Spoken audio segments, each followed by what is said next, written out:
नमस्कार, आपण पाहत आहात बहुजन हिताय न्यूज, जनसामान्यांचा बुलंद आवाज।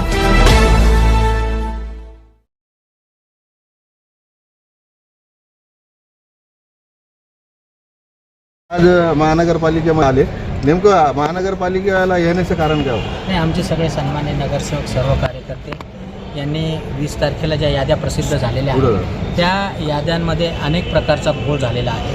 अत्यंत चुकीच्या पद्धतीच्या याद्या झालेल्या आहेत आणि त्या याद्या आम्ही जेव्हा 2 दिवसात चाळणी केल्या कार्यकर्त्यांनी बघितल्या। प्रामुख्याने सांगायचं तर हजारोनी मतदान या प्रभागाचं दुसऱ्या प्रभागात गेलेलं आहे। काही मतदानाचं नाव अजून सापडत नाही आहे। एका कार्यकर्त्याला 40,000ची मतदार यादी बघायला किती वेळ लागणार आहे त्यामुळे आम्ही त्यांना आज निवेदन दिलेलं आहे। त्याच्यामध्ये सांगितलेलं आहे, तुम्हाला उदाहरण सांगायचं तर माझ्याच कुटुंबातलं मी प्रभाग क्रमांक 8मध्ये राहतो, माझं नाव माझ्या यादीत आहे प्रभाग क्रमांक 8मध्ये। आणि विधानसभेला जसं हे बघा, हे विधानसभेची यादी, ही विधानसभेची यादी, हे माझ्या आईचं नाव, हे 472 बरोबर आहे। 72 पासून झालं 73, 74, 75 हे माझ्या, हे बघा। आणि आईचं नाव काय, गंगूबाई रामराव थोरात, कैलास रामराव थोरात, हां। आणि हे काय, माझं नाव दत्तात्रय रामराव थोरात। आता हे सगळे रामराव थोरात दिसू लागले तर फक्त माझ्या एकट्याचंच नाव माझ्या प्रभागात ठेवलं, बाकीचे हे सगळे नावं दुसऱ्या प्रभागात टाकून दिली। काय कारण? 1 नंबरमध्ये म्हणजे जे लोक यांच्या विरोधात आहे, जे लोक यांना मानणारे नाही, मतदान करणार नाही, अशा लोकांचे त्यांनी उचलून मतदान हे दुसरीकडे टाकून दिले। त्यांना मतदानच सापडणार नाही कुठे येतं, ते मतदानापासून वंचित राहतील। आणि हा सगळा घोळ ह्या तिथल्या संबंधित अधिकाऱ्यांनी केलेला आहे।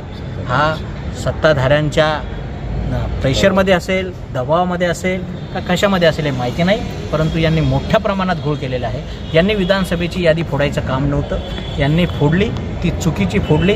एकाच कुटुंबातले 2-2 मतदान, माझ्या सोसायटीमधले अनेक मतदान असे आहे की 2 मतदान या प्रभागात आहे, 2 मतदान दुसरीकडे गेले। हे डिलीट तर यांनी केले नाही, परंतु ते मतदान त्यांनी ज्या विचाराचे मतदान आहेत त्यांना कमी करून टाकलेलं आहे। आणि एवढ्या वाईट परिस्थिती आहे की काही आता हे एक आहे, हे प्रभाग क्रमांक 17, आमचे जेवढे उमेदवार आहे, इच्छुक उमेदवार आहे, त्यांच्या कुटुंबातलेच नावं त्यांनी उडून टाकले। हे बंटी जयस्वाल आहे, हे इच्छुक उमेदवार आहे, याचे सगळे हे सगळे नावं प्रभाग 17मध्ये गेले, 17मध्ये। आणि हे राहतात कुठं? 15मध्ये। बॉर्डर लाईन असते तर समजली असते, पण तुम्ही बॉर्डर लाईनच्या 3 बॉर्डर मध्ये राहतात, प्रभागाच्या मध्य भागात राहिलेलं सुद्धा आणि हे बघा पूर्ण 17 नंबरमध्ये टाकले। हे बापूनगर आहे, हे बापूनगर आहे, हे बापूनगरचे 15 सगळ्या याद्या आहे, सगळ्या नंबरच्या 15, ह्या जवळपास 800-900 नावं आहे, हे 16मध्ये गेलेले आहे। आणि हे कुठं राहतात?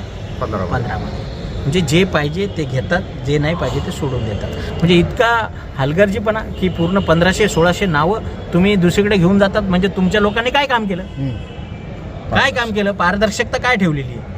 म्हणून आम्ही आज इथं ठिकाणी आलेलो आहे, त्यांना सांगितलं की हे प्रामुख्याने सुधारवा। आणि मी आज त्यांना ऑब्जेक्शन घेतलेलं आहे की ज्या लोकांनी माझ्या कुटुंबातले आमचे नाव फोडलेले आहे त्याच्यावर कारवाई करा, नाही तर उद्या तुम्हाला इथे बसू देणार नाही, त्याला काळं फासणार। अनेक प्रभागाचे लोक येऊन तक्रार करायला लागले, असेच प्रकार प्रभाग 10 आणि 9 मध्ये पण झालेला आहे, ते पण त्यांनी पण तक्रार दिल्या।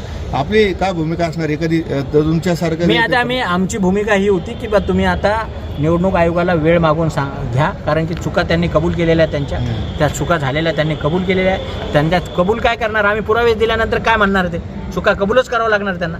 आणि ह्या कबूल केलेल्या चुका आहे, ह्या त्यांनी आता वेळ वाढून सुधारायची वेळ नाही दिली तर आम्ही हे इलेक्शनवर बहिष्कार टाकू। आपलं नाव?